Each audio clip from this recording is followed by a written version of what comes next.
Hi everyone, welcome to my channel. আজকে একটি recipe নিয়ে চলে এসেছি, নবরত্ন পনির। আশা করি সবাই খুব ভালো আছো।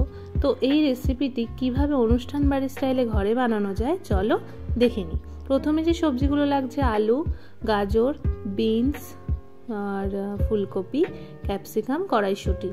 তো এর মধ্যে তোমরা পেঁপেও অ্যাড করতে পারো, পেঁপেটা আমার কাছে ছিল না তাই আমি এটা অ্যাড করতে পারিনি।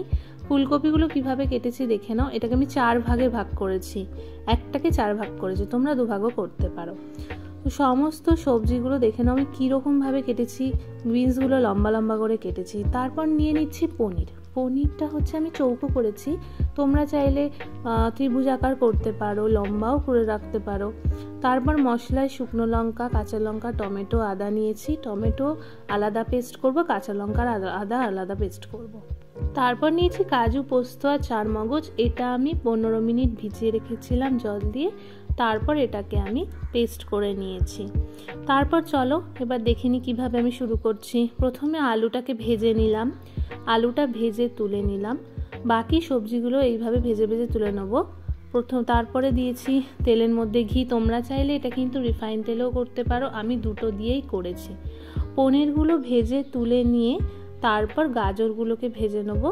গাজরটা কেন ভেজে নিচ্ছি, কারণ হচ্ছে গাজর সিদ্ধ হতে একটু সময় লাগে, তো তাই জন্য আমি এটা একটু ভেজে নিলাম। তারপর আমি সমস্ত সবজিগুলো অ্যাড করে একে একে ভেজে নিচ্ছি। ফুলকপিটা চাইলে তোমরা কিন্তু আগেও ভেজে নিতে পারো, আমি এখানে সবজির সঙ্গে ভেজে নিয়েছি। সমস্ত সবজিগুলো লাল লাল করে ঠিক ভাজা হয়ে গেলে তারপর পাত্রে আমি তুলে নেব।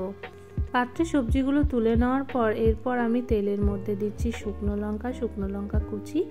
তারপর এর মধ্যে আদা আর কাঁচা লঙ্কা বাটা দিয়ে কষিয়ে নেব। ঠিক ওটা কষে গেলেই আবার টমেটো বাটা দিয়ে ঠিক ওইভাবে তেল ছেড়ে বেরিয়ে আসা পর্যন্ত কষিয়ে নেব। তারপর এর মধ্যে কাশ্মীরি গুঁড়ো লঙ্কা অ্যাড করব। কাশ্মীরি গুঁড়ো লঙ্কাটা অ্যাড করার পরে তার মধ্যে ওই পেস্টটা অ্যাড করে দেব, পোস্ত, কাজু আর চারমগজ। এটাও দিয়ে ঠিক তেমনিভাবে কষিয়ে নেব যতক্ষণ না তেল ছেড়ে মশলাটা বেরিয়ে যাচ্ছে। তার মধ্যে সবজি অ্যাড করব। নুনটাও অ্যাড করেছিলাম কিন্তু এখানে আমি ভিডিওতে কোনোভাবে দেখাতে পারিনি, তার জন্য দুঃখিত। তারপর এটাকে আমি ঢাকা চাপা দিয়ে 2 মিনিটের জন্য রেখে দেব। ঢাকাটা খুলে নিয়ে জল দেব। জল দিয়ে বা সবজিটা সিদ্ধ হওয়ার জন্য মিনিমাম 5 মিনিট পর্যন্ত রাখবো। তারপর ঢাকা খুলে পনির অ্যাড করে দেবো। পনির অ্যাড করার পরে তার মধ্যে চিনি, গরম মশলা, ঘি দিয়ে তারপর আমার রেডি নবরত্ন পনির। তো তোমাদের ভিডিওটি কেমন লাগলো অবশ্যই কিন্তু কমেন্ট বক্সে জানিও। ফ্রাইড রাইস, লুচি, পরোটার সঙ্গে তোমরা অবশ্যই এটা খেতে পারো, আর বাড়িতে অবশ্যই বানিয়ে আমাকে কমেন্টে জানিও কেমন লাগলো। তো আজকের মতো এখানেই, টাটা।